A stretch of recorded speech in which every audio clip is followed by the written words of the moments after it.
help us all.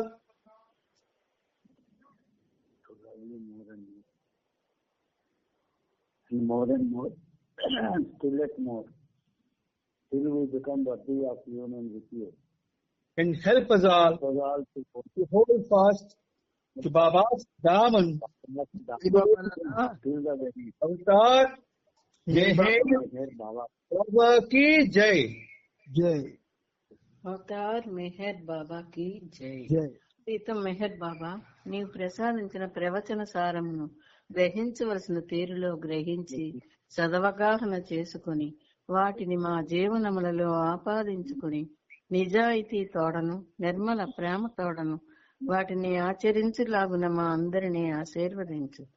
అట్టి ఆచరణయుత జీవన శైలిలో జీవించున్నట్ల మా అందరినీ అనుగ్రహించు. అవతార్ మెహర్ బాబా కి జై. అవతార్ మెహర్ బాబా కి జై. జై. తండ్రి బాబా అందరికి జై బాబా. పూర్వక జై బాబాలు. తండ్రి బాబా ఈరోజు కూడా ప్రీతముడు మనకి ఆయనతో సహజీవనాన్ని కొనసాగించే సదవకాశాన్ని ఇచ్చారాయన. అందుచేత ఆ ప్రీతముడికి మన తరపున ప్రపంచ భక్త కోటి తరపున శత సహస్ర కోటి పాదాభివందనాలు సమర్పిస్తూ ఇందులో భాగంగా మనం ప్రభు చరిత్రం 10వ భాగం చదువుకుంటూ 4400 పేజీని మీద పేద చదువుకున్నాం. ఇప్పుడు అనంతము అగాధము అయిన ఆనంద సాగరం అన్నటువంటి పేర నుంచి శ్రీనుబాబు చదువుతారు. జాగ్రత్తగా అందరూ కూడా పార్టిసిపేట్ చేసి వినండి. అవతార్ మెహర్ బాబాకి జై. అవతార్ మెహర్ బాబా కి జై. అనంతము అగాధము అయిన ఆనంద సాగరం ప్రతి జీవిలోనూ ఉన్నది. ఏదో ఒక రూపంలో ఇసువంతైన ఆనందం పొందని మనిషి ఎవ్వడూ ఉండడు. ఎందుకంటే ఆనంద సాగరుడైన భగవంతుడి నుండి నేరుగా ఉన్న మనిషి ఎప్పుడూ లేడు గనుక ఎవ్వరు ఎక్కడ ఆనందాన్ని అనుభవించినా అది ఆనంద స్వరూపుడైన ఆ భగవంతుని యొక్క పాక్షికము భ్రాంతి జనితము అయిన ప్రతిరూపమే. కాని అజ్ఞానంలో ఆపేక్షించి అనుభవించిన సుఖ సంతోషాలు చివరికి ఆత్మను అంతులేని జనన మరణములనే బంధనాలకు గురిచేసి ఆత్మ యొక్క మిథ్యా ప్రయాణం కొనసాగేలా చేస్తాయి. ఈ మాయా ప్రపంచంలోని సుఖ సంతోషాలు ఎటువంటివి అంటే సముద్రం వైపు పరుగులు తీస్తున్నట్టుగా కనబడే ఎండమావిలోని నదులు వంటివి. భగవదనుభవంతో ప్రాప్తించే ఈ బ్రహ్మానందం అవిచ్ఛిన్నము, నిరంతరము, నిత్య నూతనమై విలసిల్లుతుంది. ఈ ఆనందం ఎన్నటికీ తరగని రీతిలో స్వయం పోషితమై దివ్యానందంగా అనుభవింపబడుతుంది. పరమానంద స్వరూపుడైన భగవంతుడే నీ నిజమైన ప్రీతముడు. అట్టి దివ్య ప్రీతముడైన భగవంతునితో ఏకం కమ్ము అన్నారు. చాలా అద్భుతమైన మెసేజ్. అంటే ఈ మెసేజ్లు ఇప్పుడు మనకు బాబా ఇచ్చినటువంటి సహజీవన కార్యక్రమంలో చదువుకొని వాటి వివరాలు తెలుసుకోవడమే కాకుండా ఏవైతే ఇంపార్టెంట్ అని మీ అందరికీ బాబా సూచనలు ఇస్తూ ఉన్నారు అవన్నీ ఎప్పుడూ చదువుకోవాల్సినవే. ఎందుకంటే ఆయన ఒక ప్రత్యేక అంటే the way of a master, real master అంటే అవతార్. అది ఎలా ఉంటుందంటే చాలా నిత్య నూతనంగా ఉంటుంది. అంచేత ఈ పేరాలో అనంతము అగాధము అయిన ఆనంద సాగరం ప్రతి జీవిలోనూ ఉన్నది అని మనకు ఒక ఇండికేట్ చేస్తున్నారు బాబా. మీకు అర్థమైంది, అనంతము అగాధము అయిన ఆనంద సాగరం ప్రతి జీవిలోనూ ఉన్నదని మీకు అర్థమైంది. ఏదో ఒక రూపంలో సుమంతైన ఆనందం పొందని మనిషి ఎవ్వడు ఉండడు. ఎంత స్పష్టంగా మనకి చిన్నపిల్లలకి ఎలాగైతే తల్లి పాలు తాగిస్తుందో అలా చెప్తున్నారు బాబా. ఎందుకంటే ఆనంద సాగరుడైన భగవంతుడి నుండి వేరుగా ఉన్న మనిషి, ఇక్కడ మీకు కొంచెం గుర్తుంచుకోండి, ఆనంద సాగరుడైన భగవంతుని నుండి వేరుగా ఉన్న మనిషి అన్నారు. జాగ్రత్తగా ప్రతి లైన్ ని కూడా మనం వెతుక్కోవాలి, అన్వేషించాలి. ఆనంద సాగరుడైనటువంటి ఆ భగవంతుడి నుంచి వేరుగా ఉండడం ఏమిటి అంటే, మనకేం చేశాడు ఆయన? సపరేట్ ఎంటిటీ ఇచ్చాడు. అంటే ప్రత్యేకమైనటువంటి వ్యక్తిత్వం కాని వ్యక్తిత్వం ఇచ్చాడు. ప్రత్యేకమైన వ్యక్తిత్వం కాని వ్యక్తిత్వం ఇచ్చాడు. అదేమిటి? బిందు ఆత్మ. మరి ఆ పేరు ఆయన పెట్టకపోతే మనం ఎలా చెప్పుకుంటాం అంటే బిందు ఆత్మ అన్నాడు.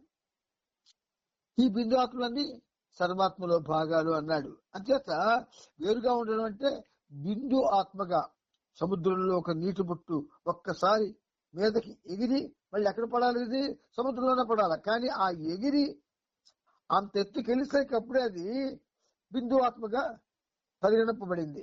అందుచేత అది ఎలా ఉంది? వేరుగా ఉన్న మనిషి అంటున్నారు. అంటే బిందు ఆత్మ ఎవ్వడూ లేడు కనుక ఎవ్వరు ఎక్కడ ఏ రూపేణ ఆనందాన్ని అనుభవించినా అది ఆనంద స్వరూపుడైన ఆ భగవంతుని యొక్క పాక్షికము, భ్రాంతి జనితము అయిన ప్రతిరూపమే. మనం అనుభవిస్తున్న ఆనందాలన్నీ కూడా ఇప్పుడు ఆయన చెప్పినటువంటి ఆనంద స్వరూపుడైన ఆ భగవంతుని యొక్క పాక్షికము, భ్రాంతి జనితము అయిన ప్రతిరూపాలే. మనం ఆనందాన్ని అనుభవించట్లేదు, ఇది అనుభవిస్తున్నాం. ఏదైతే ఆనంద స్వరూపుడైనటువంటి ఆ భగవంతుని యొక్క పాక్షికము అంటే ఒక లవలేశం మాత్రం, భ్రాంతి జనితము, అది నిజం కాదు, అయిన ప్రతిరూపమే. కానీ అజ్ఞానంలో అపేక్షించి అనుభవించిన సుఖ సంతోషాలు చివరకు ఆత్మను అంతులేని జనన మరణములనే బంధనాలకు గురి చేసి ఆత్మ యొక్క మిథ్యా ప్రయాణం కొనసాగేలా చేస్తాయి. ఇప్పుడు మనం మిథ్యా ప్రయాణంలో ఉన్నాం, మనందరం ఉన్నాం. ఆయన అన్న తర్వాత కాదనడానికి ఎవరికి అధికారం లేదు. కాదని అన్వయించుకొని తమను తాము సమర్థించుకోవడానికి ఎవరికి అవకాశం లేదు. ఏమన్నాడు ఆయన? అజ్ఞానంలో అపేక్షించి అనుభవించిన సుఖ సంతోషాలు చివరికి ఆత్మను అంతులేని జనన మరణములనే బంధనాలకు గురిచేసి ఆత్మ యొక్క మిథ్యా ప్రయాణం కొనసాగేలా చేస్తాయి. మనందరం అబద్ధపు ప్రయాణంలో ఉన్నాం, మిథ్య లేదని. ఇందులో ఉండి శ్రీశ్రీలు, బ్రహ్మశ్రీలు, మహాశ్రీలు బుద్ధుడితో కొంతమంది చలామణి అవుతున్నారు. ఈ ప్రయాణంలోనే ఉండి గురువులు, గురువులు అని వాళ్ళకి వాళ్ళే చెప్పుకొని తిరుగుతున్నారు కొంతమంది. మరికొంతమంది భగవద్భక్తులం, మేము ప్రేమికులం అని కొంతమంది చెప్పుకొని తిరుగుతున్నారు. వీళ్ళందరిది ఏమిటి? ఒక విధంగా చెప్పాలి అంటే జనన మరణములనే బంధనాలకు గురి చేసే ఆత్మ యొక్క మిథ్యా ప్రయాణం. బాబా ఇంతకన్నా స్పష్టంగా మనకు ఎలా చెప్తారు? నువ్వు లేవు అన్న ఒక్క మాట ఇదంతా ఉంది. ఉన్నది నేనొక్కడనే, నువ్వు లేవు అన్న మాట దాని తనక ఎలాబరేటివ్ వాల్యూస్ అన్నమాట ఇవన్నీ. అందుచేత జనన మరణములనే బంధనాలకు గురి చేసి ఆత్మ యొక్క మిథ్యా ప్రయాణం కొనసాగేలా చేస్తారు. అందుకే 84 లక్షలు అన్నాడు ఆయన. మనం దాన్ని పట్టించుకోవడం ఏమిటి? బాబా మాటలు పట్టించుకోవడం లేదు కదా.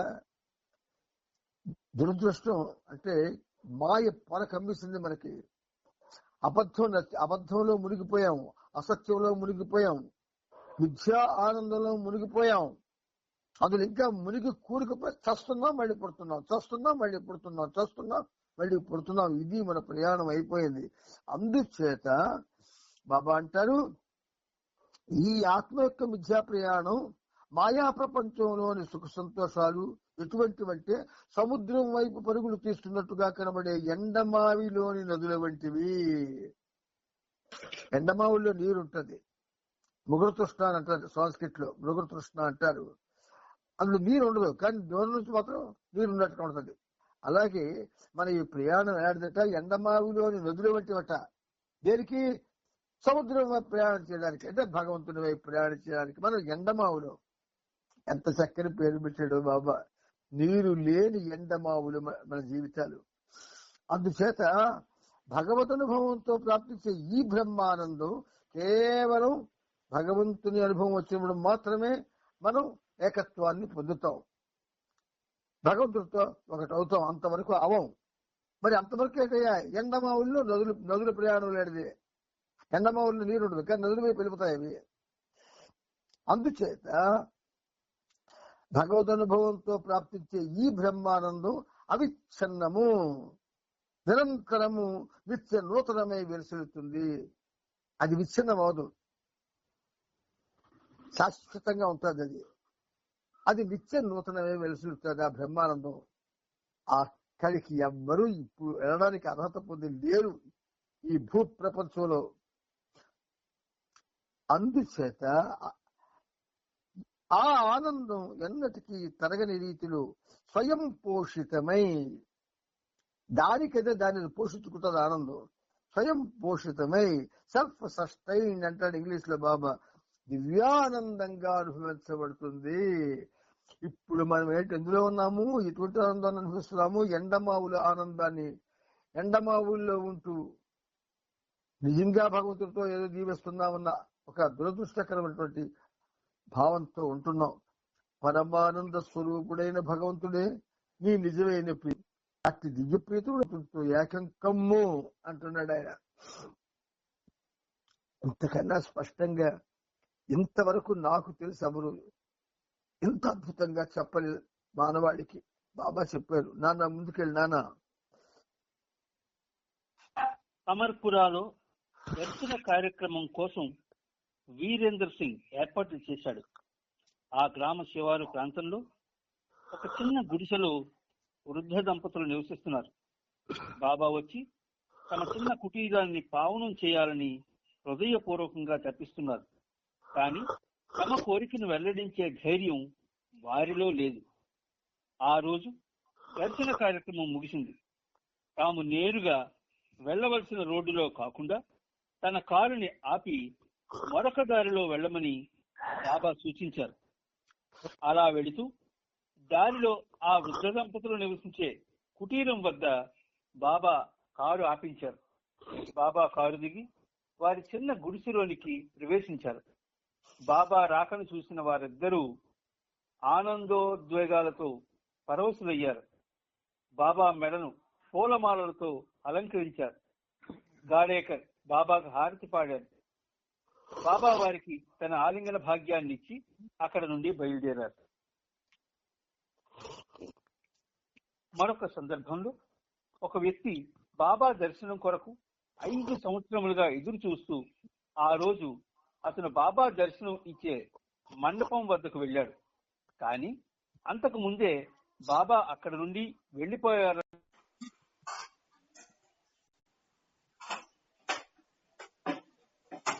దారిలో బాబాను కలుసుకోవాలని పరిగెత్తసాగాడు.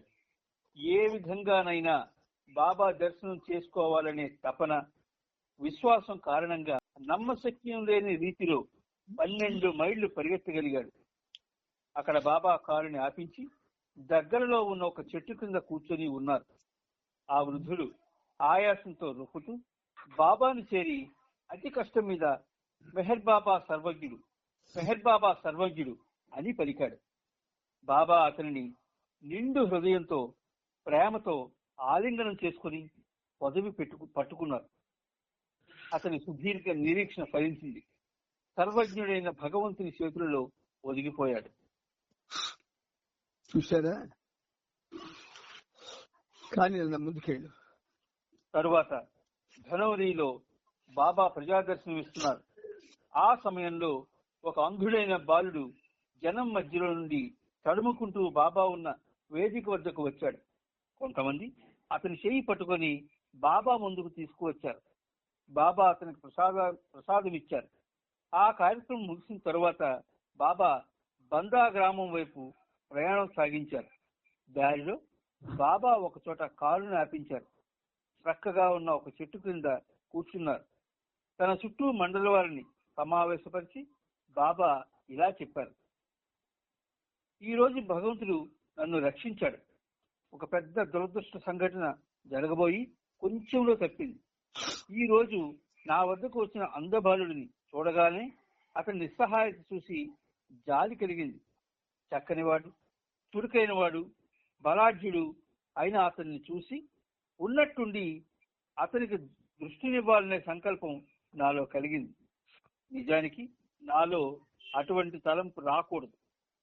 బాలునికి దృష్టినివ్వకుండా భగవంతుడు నన్ను కాపాడాడు.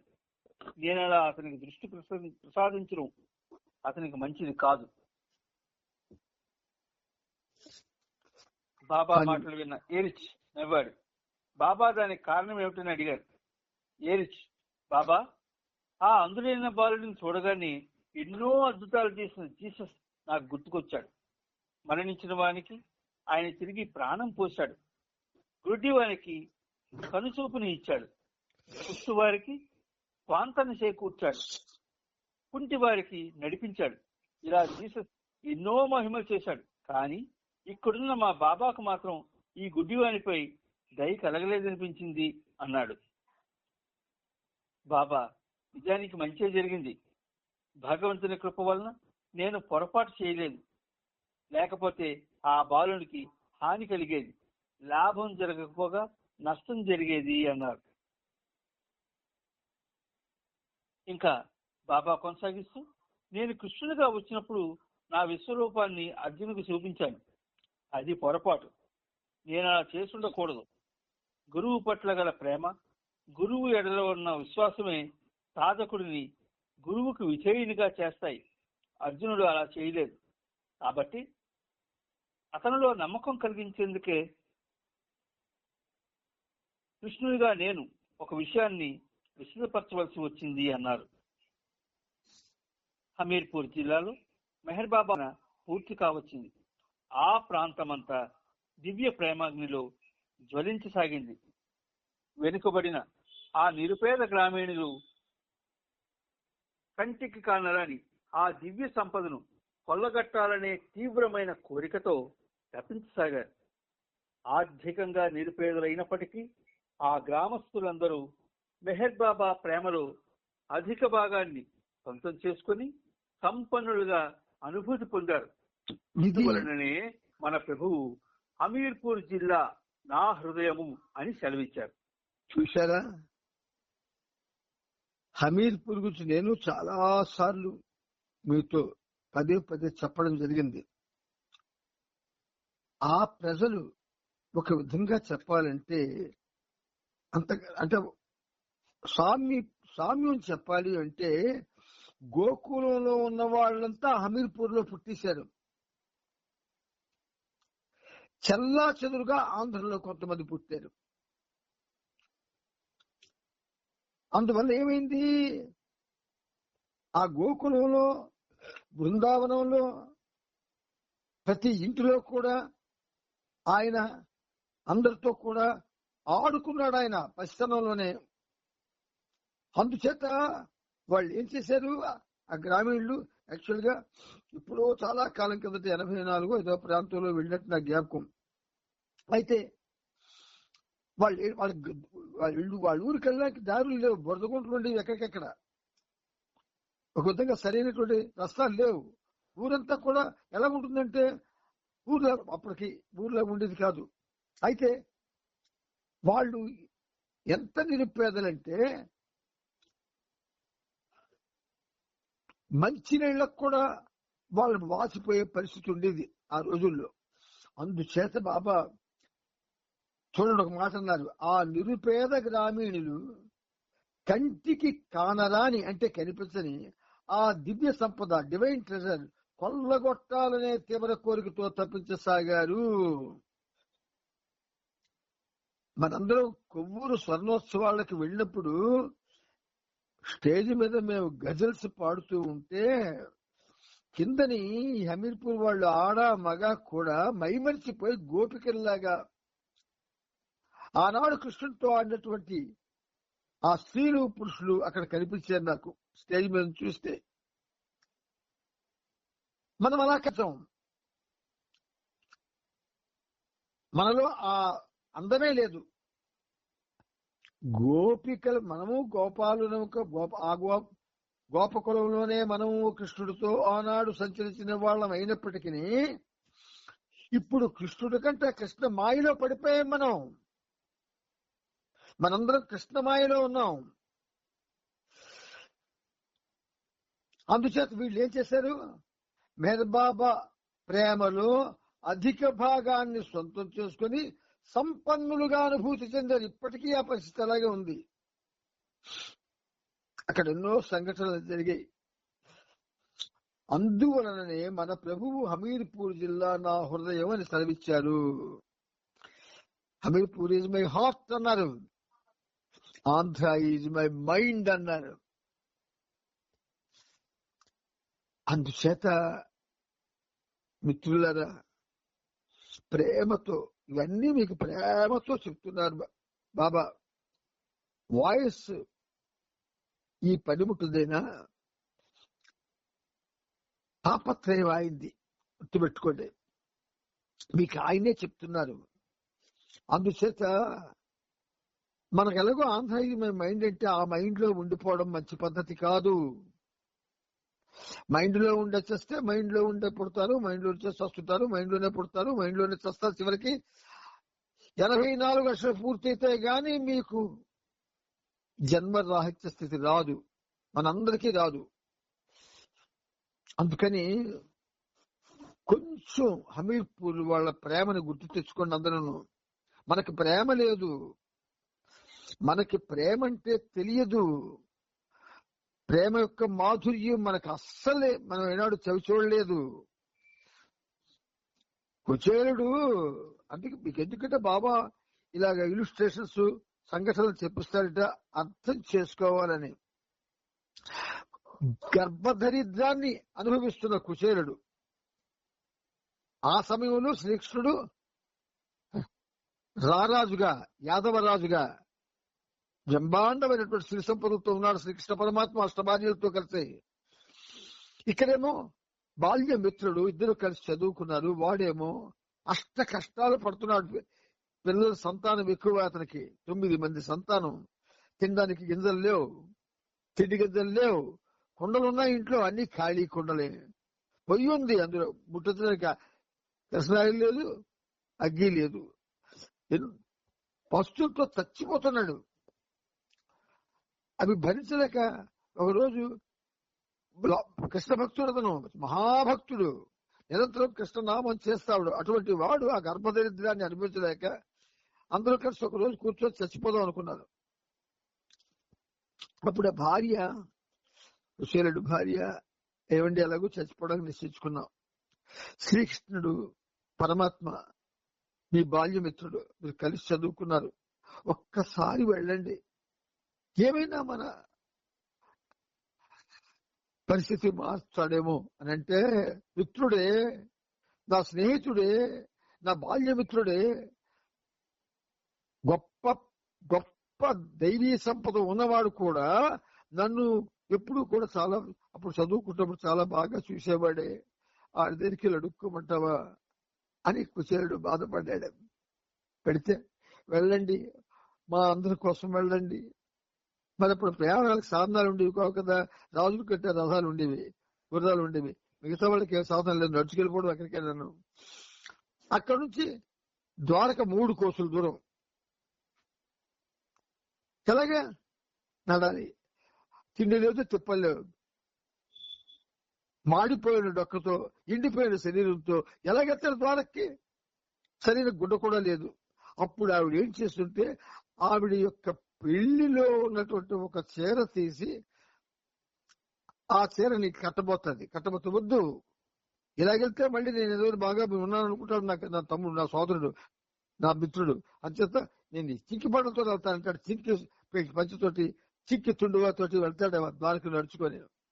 ఎన్నో చోట్ల కూర్చుండిపోతాడు, పడుకొని లేస్తాడు, నానా బాధలు పడిచి వరకు ఆ ద్వారక చేరి ఆ రాజ ప్రాకారం బయట కాపలా కాస్తున్న మనుషులను చూసి ఎవరో ముష్టి వెధ వచ్చేస్తున్నాడని చెప్పి తగిలిస్తారు. పాపం తగిలియడమే కాదు, వాడు వెళ్ళకపోతే తోసేస్తాడు సుఖచాలని గట్టిగా. అష్టభార్యలతో ఉన్నాడు శ్రీకృష్ణ పరమాత్మ. అప్పుడు ఇక్కడ కోట బురుజు బయట తన మిత్రుడిని తోసిస్తే ఒక్కసారి అది గ్రహించి పరుగున పరిగెడతాడు అక్కడికి, గేడు దగ్గరికి. వెనకాల అష్టభార్యలు పరిగెడతారు, మంది మాధులు పరిగెడతారు, సైన్యం పరిగెడతారు, మొత్తం అందరూ కూడా బయటకు వచ్చేస్తారు. గబ్బ గబ్బ గబ్బ వెళ్ళి పడిపోయినటువంటి కూర్చోనటువంటి ఎత్తి ఆలింగనం చేసుకుని ఒళ్ళంతా దుమ్మే కదపడి పడి కదా దుమ్ము. ఆ భటుల్ని కోప్పడి, ఎవరనుకున్నారు మీరు, ఎవరో తెలుసా మీకు, నా మిత్రుడు, నా బాల్య మిత్రుడు అని చెప్పి తీసుకొని వెళ్ళి ఏ ఉయ్యాలలో అయితే ఊగుతూ ఉన్నాడో ఆ ఉయ్యాల్లో కుచాలని కూర్చోబెట్టి ఆ కింద పీట వేసుకొని కృష్ణుడు కూర్చొని అష్టభార్యులు సేవ చేయమంటాడు. రాజులు చేస్తున్న సేవ ఎలా ఉంటుందంటే రాజ టీవీతో ఉంటుంది, అలాంటి సేవ కుచేలుడికి చేయిస్తాడు అష్టభార్యుల చేత. ఇదంతా రుక్మిణికి తెలుసు. భగవంతుడికి దగ్గరగా ఉన్న వాళ్ళకి మాత్రమే ఆయన చిన్నలు తెలుస్తాయి. మనుషులకి దగ్గరగా ఉన్నవాళ్ళు, బొమ్మలకి దగ్గరగా ఉన్నవాళ్ళు, మహత్యాలకి దగ్గరగా ఉన్నవాళ్ళు, డబ్బుకి దగ్గరగా ఉన్నవాళ్ళు, భ్రమలకి దగ్గరగా ఉన్న వాళ్ళకి తెలియవు. భగవంతుడి మాటల్లో ఉన్నటువంటి రహస్యాలు తెలియవు, భగవంతుడి చేతల్లో ఉన్నటువంటి రహస్యాలు కూడా తెలియవు. ఆ ఉయ్యాల్లో బడుగు బాపడిని కూర్చోబెట్టి ఆయన ఊపుతూ పొంగిపోతూ తనకి తాను మహా ఆనందాన్ని ఆయన అనుభవిస్తున్నాడు. ఇంకా లేదు, ఈ అష్టభార్యలు ఏదో సేవ చేయమన్నారు కాబట్టి సేవ చేసేది తప్ప, ఒక్క రుక్మిణికి తప్ప మరి ఎవరికి తెలియదు ఏం జరుగుతుందో. అయితే భార్య ఏం చేస్తుంది, బయలుదేరిపోయి కూర్చోడానికి ఒక చిన్న మూట ఇస్తుంది. ఎంత కద్దు మూట, ఒక 100 గ్రాములు ఉంటుందేమో మూట, అటుకులు మూట. అవి ఎక్కడివి, పాసిపోయి ఎన్నాళ్ళు ఉండిపోయే కుండలు, పసుపు రంగు కూడా మారిపోయే అటుకులు. అటువంటి అటుకులు మూట కడితే ఆ మూట ఇవ్వడానికి ఇవ్వకూడదని చెప్పేసి బొడ్డులో దోపించుకుంటాడు ఆ మూటని. ఆ చింకి లుంగికి చింకి పంచది దానికి దోపించుకుంటాడు. తీరా వెళ్ళి కూర్చున్న తర్వాత అన్ని చేసి ఆయనకి తాగడానికి అన్ని రకాలుగా రాచ మర్యాదలన్నీ చేసాడు ఆయన. చేసిన తర్వాత, మిత్రమా అన్ని బాగున్నాయి, నువ్వు వచ్చావు, నేను చాలా సంతోషిస్తున్నాను, కానీ నా కోసం తెచ్చింది దాచేసాను ఎందుకు అంటాడు. నేనేం తేలేదు అంటాడు. అదిగో నాకు కనబడుతుంది, నువ్వు దాచావు, ఆ పక్కన చిన్న మూట కనబడుతుంది అంటాడు. ఎవరికి కనబడలేదు, అది కృష్ణుడికి మాత్రమే కనబడ్డది. బయటికి తీ అంటే తీయడానికి జంకుతుంటే తానే శ్రీకృష్ణ పరమాత్మ వాడి మొల తడివి ఆ మూటను బయటికి తీస్తాడు. తీసి పరమానంద భక్తుడు విప్పి ఇలాగ విప్పడంతో ఎన్నో ఏళ్ల నుంచి ముక్కిపోయిన ఆ అటుకులు అప్పుడే తయారు చేసిన తాజా అటుకుల్లో మారిపోయాయి. అందులో ఎన్నో లేవు, ఒక 6 పిడికిళ్ళ అటుకులు ఉన్నాయి. వెంటనే ఒక పిడికిడి తీసేసుకున్నాడు. ఆహా మిత్రమా, ఎంత అద్భుతంగా ఉన్నాయి, చాలా అబ్బబ్బబ్బ అమృతంలాగా ఉన్నాయని చెప్పి ఒక పిడికిడి తినేశాడు. మళ్ళీ మిత్రమా, ఇంత మంచి బహుమానం తెచ్చి నువ్వేమయ్యా దాచేసావు నాకు ఇవ్వకుండా అంటూ మరొక పిడికి తీశాడు. ఆ మరొక పిడికి కూడా తినేశాడు. రుక్మిణి గాబరా అయిపోతుంది. అప్పటికే బృందావన సంపదంలో సగం అయిపోయేది కృష్ణుడికి సగం. ఆ ఉన్న పిడికడి కానీ తింటే మొత్తం బృందావనం తాలూకా ఐశ్వర్యం అంతా ఆయన వాళ్ళు అక్కడికి వెళ్ళిపోదు కుచేరుడు ఉన్న ప్రదేశానికి. ఎవరికి తెలుసును? ఎవరికి తెలియదు. అటుకులు తింటున్నారు కృష్ణుడు అనుకున్నారు అందరూ. అంచేత బాబా ఏమి ఇస్తారో మనకు తెలియదు, ఎలా ఇస్తారో మనకు తెలియదు అసలు. అందుకే అంటారు ఆయన గమ్మత్తుగా, నువ్వు ఏది ఆశించకుండా నన్ను ప్రేమించండి, సర్వాన్ని పొందండి, ask for nothing get everything అంటాడు ఆయన. ఆ మాటలన్నీ ఎక్కడివి? సనాతన కాలం నుంచి కూడా ఆయన భక్తుల దగ్గర ప్రయోగిస్తున్న మాటలు ఈనాడు ప్రయోగించాడు ఆయన. కొత్త మాటలు కావవి, కాకపోతే ఇంగ్లీష్ లో చెప్పాడు. మనం ఆ సత్యాన్ని తెలుసుకోలేకపోతున్నాం. 10 మేడ కడితే వీడు కృష్ణుడి కంటే గొప్పవాడికి ఫీల్ అయిపోతుంది ఆ మేడలో ఉన్నాడు.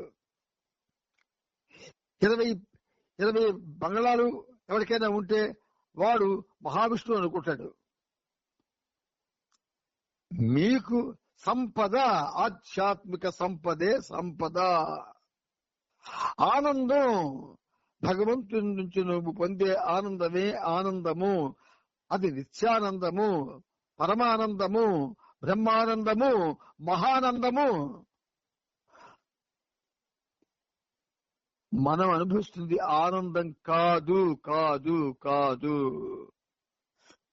ఏమానందం అనుభవిస్తున్నాం? ప్రతి భక్తుడు కూడా రాజుల చేత హింస అనుభవించే తెలుసునా మీకు? అష్టాదశ పురాణాలు తీసి ఎన్ని వందల మంది చరిత్రలో ఉంటాయి. ప్రతి రాజు భక్తుడిని హింసించాడు. రామదాసు నరకం అనుభవించాడు జైల్లో. మనకేమనిపిస్తుంది? ఓ రామభక్తుడా అంత నరకం అనుభవించాడా, ఇంకేం రాముడండి అని అనుకుంటాం. కాదు, suffer most to win bliss అన్నాడు బాబా. ఒకే ఒక్క మాట జ్ఞాపకం ఉంచుకోండి. Suffer most. ఎక్కడ మోస్ట్? ఎక్కడ? మోస్ట్ లో మనం మచ్చిలో కూడా లేవు. ఇది విమర్శ కాదు, సత్యం సత్యం సత్యం. మనకి తపన లేదు, భగవంతుడి మీద తపన లేదు, బాబా మీద తపన లేదు. ఎంతసేపు బాహ్య కార్యక్రమాల మీదే తపన. అంతరంగాన్ని నిలిపి ఉన్నాడు ఆయన. మన అంతరంగాల్లో ఇమిడిపోయి నిండిపోయి వెయిట్ చేస్తున్నాడు ఆయన లోపట. ఆయనకి అవకాశం ఇవ్వడం లేదు మనం. మిత్రులారా, నా మాటలు మీకు ఒకవేళ బాధిస్తే మనస వాచ కర్మేణ మిమ్మల్ని క్షమించమని అడుగుతున్నాను. కానీ గుర్తుంచుకోండి, తల నెరిసిన వాళ్ళకి భగవంతుని గురించి తపన లేదు, సామాన్యులకి లేదు, మిడిల్ గా ఉన్న వాళ్ళకి లేదు. అందరికీ బాహ్య కార్యక్రమాల ఆనందమే. ఎందుకండి? బాహ్యంలో ఏముందండి? నథింగ్. సర్వము శూన్యం అన్న పుస్తకం చదివారు కదా. అందుచేత దయచేసి ఈ మాటల్లో ఉన్న తీవ్రతని ఒక్కసారి ఆలోచించి, ఆయన ఎంత ప్రేమమయుడో, ప్రేమలో అసలు ఏ మాధుర్యం దాచి ఉంచాడో ఆయన. అది భగవంతుడికి భక్తుడికి సంబంధించింది, భగవంతుడికి ప్రేమికుడికి సంబంధించింది, మరెవరికి సంబంధించింది కాదు. అది భగవంతుడు భక్తుడు పాత మాట, ప్రేమికుడు ప్రీతముడు నూతనమైనటువంటి మాట. ప్రీతముడు మన పట్ల ప్రేమతో ఉన్నాడు, మనం ఆయన పట్ల ప్రేమతో లేము లేము లేము లేము. ఇది సత్యం సత్యం సత్యం సత్యం. జీవితం అంత గమ్మత్తుగా అంటారు ఆయన మాటలే మనం అర్థం చేసుకోగలుగుతున్నాం. Fortunate are those whose fortune is tested with misfortune అంటాడు ఆయన. ఎవడి అదృష్టమైతే దురదృష్టాల చేత పరీక్షింపబడతాడో వాడు నిజమైన అదృష్టవంతుడు అంటాడు. చిన్న కష్టం వస్తేనే భయపడిపోతాం, చిన్న బాధ వస్తేనే భయపడిపోతాం. భగవంతుడికి ఏంటి ఇలా చేసామంటారు పెద్ద మహాభక్తుల్లాగా. మన భక్తి మన లోపల ఏమిటో బయట ఏమిటో అన్నీ ఆయనకి తెలుసు. అందుచేత మిత్రులారా, భగవంతుడితో ఆనందం వేరు, చాలా వేరుగా ఉంటుంది. అది కనిపించని ఆనందం. కనిపించేదంతా కూడా భ్రమ. కనిపించని ఆనందం కోసం ఎవ్వరికీ తెలియకుండా నీకు నువ్వు ఆరాటపడు. అది 10 మందిలో దొరకదు. దేవుడి దగ్గర నువ్వు కూర్చుంటే నీకు దొరుకుతుంది. ఎవరు కూర్చుంటే వాళ్ళకి దొరుకుతుంది. దేవుడే ఇవ్వగలడు. దేవుడే బాబాను పంపించాడు. ఆయనే దేవుడు. కానీ దేవుడు అండు అవతార పురుషుడు అని ఒక నూతన నామస్మరణతో, నూతన నామంతో మన మధ్యకు వచ్చాడు. ఇప్పుడు మెహర్ బాబాగా, మెహర్ అంటే ప్రేమ, బాబా అంటే తండ్రి, ప్రీతమ తండ్రిగా వచ్చాడు. ఎవ్వరికి బాబా యొక్క ఉన్నత్యం తెలియదు. పాత జీవనాల్లో అంటే పాత గత జన్మల్లో ఎలాగైతే బిహేవ్ చేస్తున్నారో మానవులు ఇప్పుడు అలాగే బిహేవ్ చేస్తున్నారు. బ్రహ్మశ్రీలు, శ్రీశ్రీలు కూడా. బ్రహ్మశ్రీలు, శ్రీశ్రీలని బిరుదులు పొందిన వాళ్లే మనలాగే జీవిస్తున్నారు. తెలుసునా మీకు? మరి మన దృష్టిలో వాళ్ళు చాలా జ్ఞానులు. జ్ఞానం అంటే ఏమిటనుకున్నారు?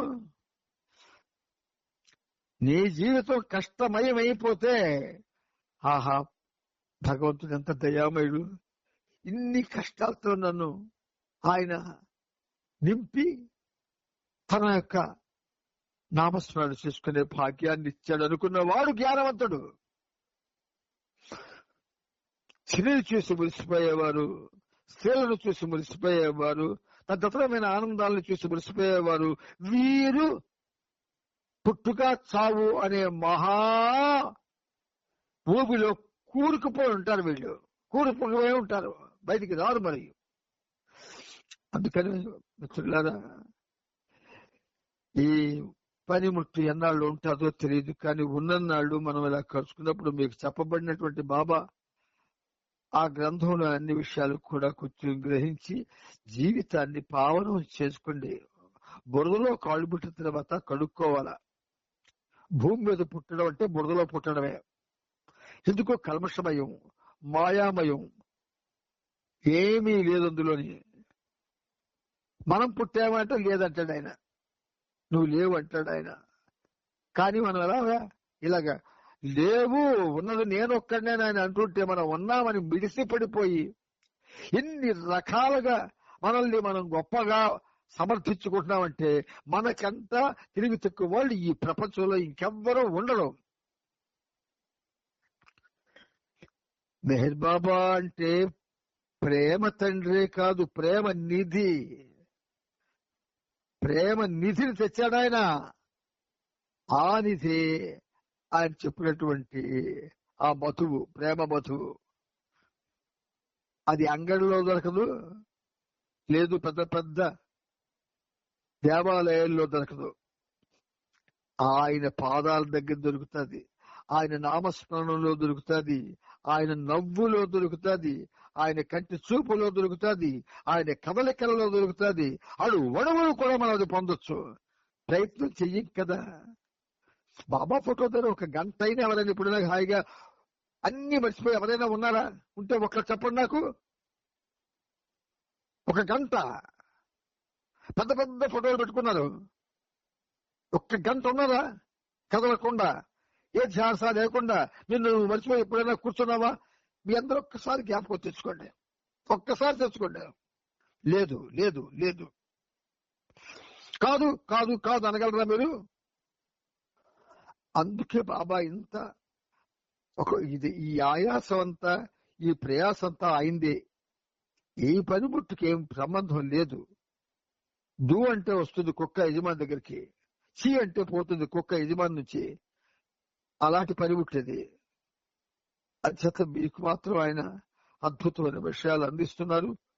ప్రేమతో స్వీకరించి జీవితం ప్రేమమయం చేసుకోండి. అవతార్ మెహర్ బాబాకి జై. నాన్న జై బాబా. జై బాబా. నాన్న జై బాబా.